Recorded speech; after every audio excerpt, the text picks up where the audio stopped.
What's going on, guys? Welcome back to the channel. So today I want to touch base on Palantir, and I'm curious, let me know down in the comments what you guys have for dollar cost average into this stock. If you own the stock, if you're looking to invest in it, kind of what your thoughts are on it. So Palantir has actually been around for quite a while.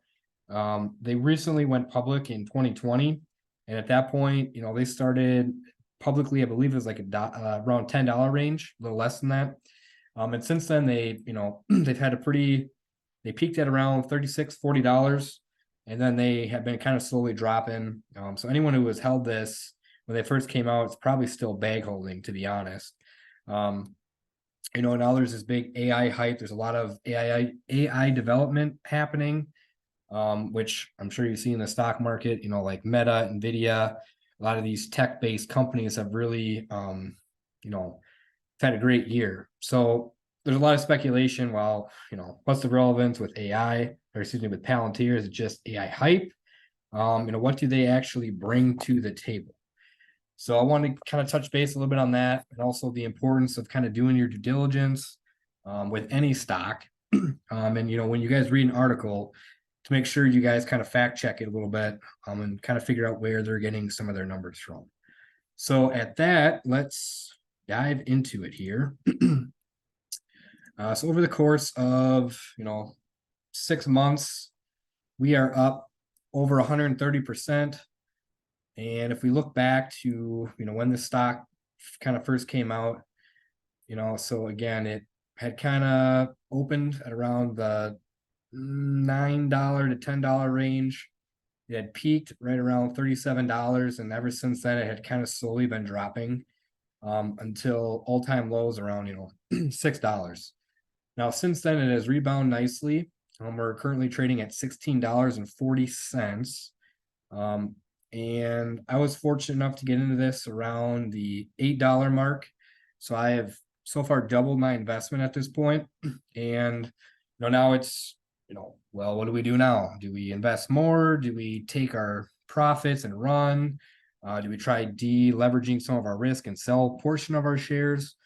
I guess I'll leave that up to you guys, but we'll dive into some of these financials here. But overall, Palantir has really been doing a lot of growth and developing during this time, and they've been around for a while developing this. So just because they came public in 2020 doesn't mean they've only been around since 2020. They've been around much longer than that, and I don't think people necessarily realize that.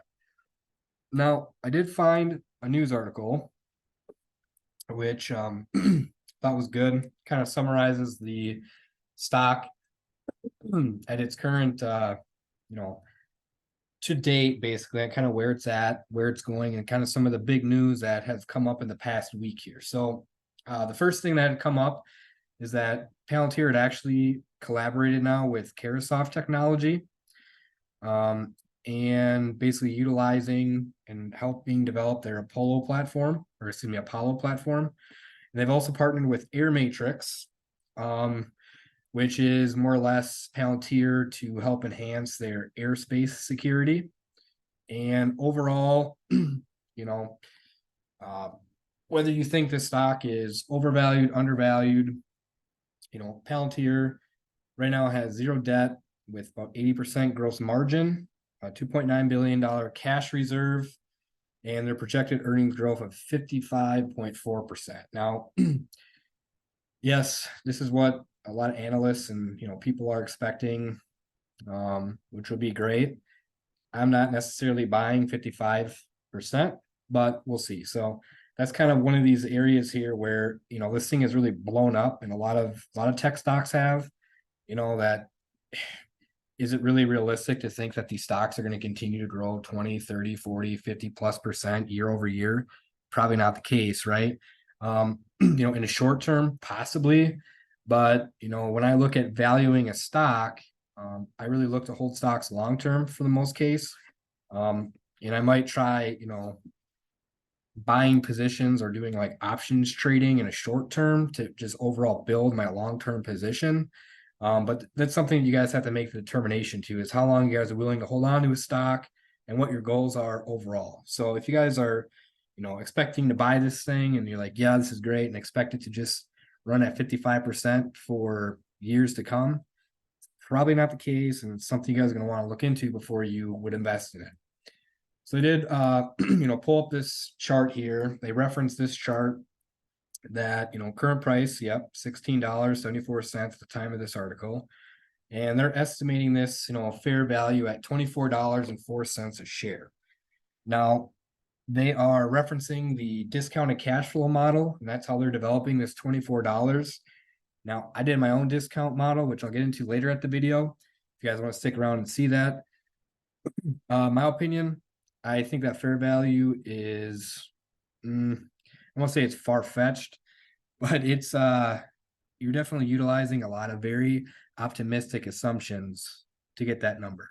So just because you see a graph and an analyst saying, yep, things should be valued at $24, so therefore you guys can expect an easy $8 profit per share, not necessarily the case. I'm not saying it's not possible, but again, you guys have to kind of look at things and dive into it a bit. So getting into the meat and potatoes of this article here, which I think, again, is pretty good summary. So, again, they partnered with that Caresoft, and so it's basically allowing the Apollo platform closer to the public sector, in which, Palantir is now expanding its Caresoft technology, basically collaborating with this company. And it's basically cementing a critical player in modernizing government operations and improving the public sector efficiently. So that's kind of one area that, at least from my knowledge, Palantir really doesn't have a whole lot of customer base in. They have a lot in the commercial sector, and they've been getting a lot of big, contracts this year alone in the government sector. They've always been primarily in the government and commercial sectors. So to me, it's nice to see that they're starting to partner with some of these companies that also kind of offer some customer base and utilization with the public sector. I think that is a win for both Palantir and obviously this Caresoft company. So just kind of reading this. So this partnership not only underlines the value proposition of Palantir's Apollo platform to public sector entities, but also demonstrates the company's commitment to increasing the accessibility of their offerings. So this is an important update to consider when investors look at the context of Palantir's growth prospects in this sector. So kind of what I touched on, kind of gives them another avenue to explore and become profitable in. The other partnership was Air Matrix. So Air Matrix is an airspace infrastructure technology. So their hope is that by implementing Palantir Foundry, that's the Palantir Foundry software, that Air Matrix can then provide their clients, which range from city managers to airspace regulators to defense organizations, with enhanced security, which includes threat detection and risk mitigation. So again, this partnership just kind of outlines Palantir's commitment to solving global problems using their cutting edge technology. A little bit of wordsmithing there, but either way, they're kind of getting into this.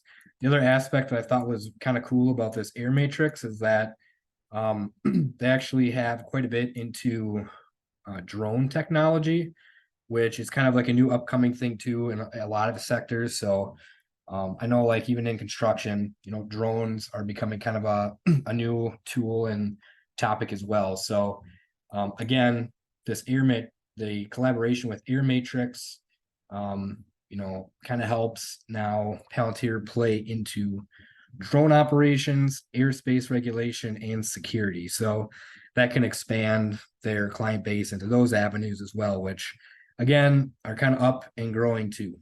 Which kind of mentions it here that it's another really high growing sector because it's relatively new. The other thing too, so we had kind of touched on the government contracts, so like the Palantir contract with the U.S. Spec Ops. We also have like other military defense contracts too. One that I had not heard of before was FedStart, which is a program that kind of help. Well, let me back up. So Palantir launched FedStart program, which is an ingenious solution to one of the most significant hurdles in the public-private sector partnerships, in which they can achieve federal risk and authorization management program certification. So FedRAMP is what they're calling that. And basically this FedRAMP is a government program that provides standard approach to security assessment, authorization, and continuous monitoring for cloud products and services. So it's overall designed to help commercial companies expedite these FedRAMP certifications by leveraging Palantir's pre-existing government-approved infrastructure. So again, just another piece that Palantir is involved in. And kind of moving on, so Palantir also announced Palantir AIP, which is their artificial intelligence platform. And I believe this is the one that they've kind of been developing in the UK that was also new. So I'm not 100% sure on that, but that's kind of my guess. And if you're not unfamiliar with that, Palantir invested some money and development into just specifically AI in the UK. So either way, Palantir AIP enables customers to deploy large language models and other AI on their private network safely and securely. Palantir has already expressed publicly how much demand. For learning more about Palantir, this platform has created and leading to new sales opportunities. So now, kind of going back to this discounted cash flow analysis. So they touched on in the beginning where they got this fair value of, I believe it was, let's see, just go back to it. $24. Yeah, $24. So they don't really touch on how they develop it. They just note that it was, developed by Wall Street. They threw it in this article and they just kind of reiterate the summary that zero debt, 80% gross margin, cash reserve of 2.9 billion, and that, yes, that's impressive. And they're expecting, 55, almost 56% annual growth over the next 3 years. Okay, so overall, you read that article and you think a lot of positives, and it sounds like a good investment, right? Well, let's look at the actual financials of Palantir. So if we look at their revenue growth year over year, so this year they're looking at 20.5%. Over the past 5 years, revenue has grown to about 33.21%. Now, keep in mind, Palantir is not yet profitable, but they have been reducing their total debt, and they have been increasing how much, negative net revenue over the course of the year. So they're actually debt free. So they do not have any long-term debt right now, which is accurate. And if we look at, their net income, so negative 508 million as of 2018. And you can see now to date, they've almost cut that in half. So yep, they're not profitable, but they are reducing the amount of net income they've earned, which is very good. Long-term debt, so you can see they had about $554 million. They had cut that to about 199, so more than half in 2020. And since then, they don't have any debt, and their free cash flow has increased quite rapidly. So from 46 million up to 423 million dollars, which is great. Which basically means that they can use this to grow, invest, pretty much do whatever they want with, especially because they have no debt. So that's a very powerful thing, makes this kind of appealing in my opinion, as to why this is a good company to invest in. It's hard to find a company with high cash flow, zero debt, with high growth year over year. Now, granted, keep in mind that they have not really necessarily shown a profit, but they are working their way towards that, right? Which is hopefully the goal.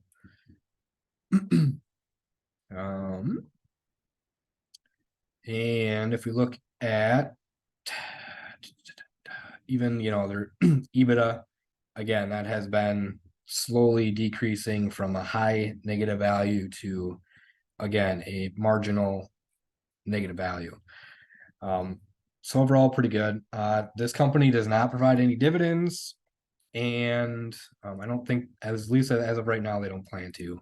However, they do have, free cash flow where they may have the potential to do that at some point. But if we look into the discounted cash flow analysis, which really is a spreadsheet that I, utilize here. But really, what you're doing is you're taking the free cash flow from year over year, which, it's really hard to even provide an accurate, a really good discounted cash flow, I guess, intrinsic value, just due to the fact that there is really limited, feedback here. Now, just using on the information we have, get roughly a negative cash flow over time. If you just base it on this, so it's kind of almost nets to zero. Now growth rate. So now that article's at 55.5%. The average, if we look back to our charts here, right? So revenue growth 20.5, average is 33. So if you plug in $33, which is what I had done, you get close to what the author had kind of put on there as their $24. You'd probably have to bump this up by 35%. Yeah, so 35%. Again, guys, it's just a manipulation of a number. You get your price per share of $24. That's without any safety margin. Now, I like to put a safety margin in there, which is because you can do intrinsic values all day, but it's a guess, right? So I always want to put a little bit of buffer on there. And again, 35%, in my opinion, man, that's a very high growth rate. If you're going to look at this for a long-term investment, I mean, realistically, even 15% is probably really high.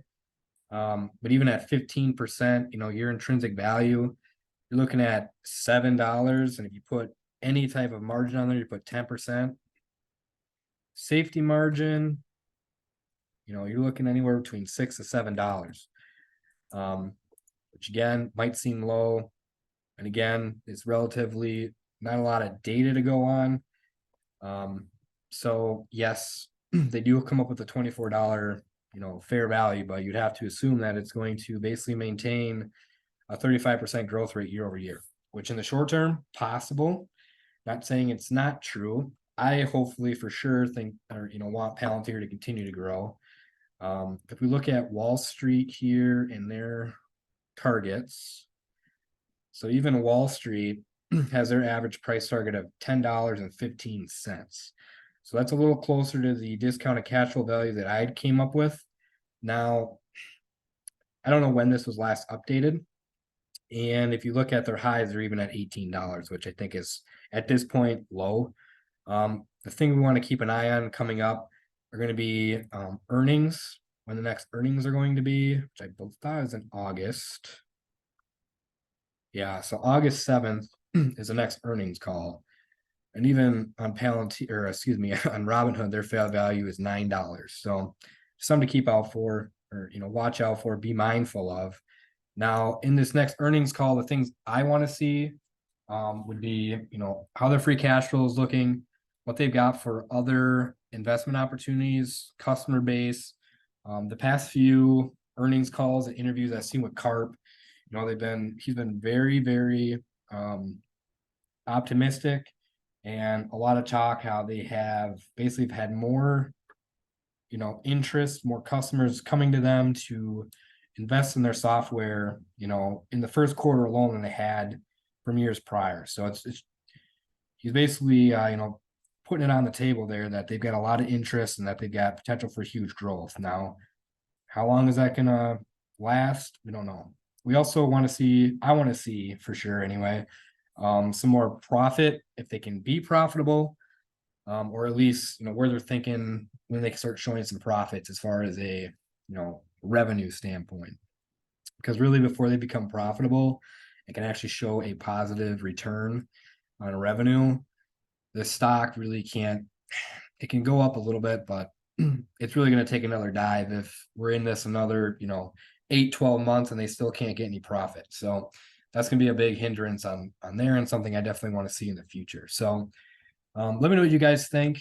If we look at options, this is something I have been doing. And if we go out to next week, so you can still try getting this thing $15, 15 and a half, even if you're comfortable at $16, getting a pretty decent premium. Personally, I would still be looking to target this around like $15 if you can pick it up at that. I do think, yes, let's look at the technicals here once, just since we're in this.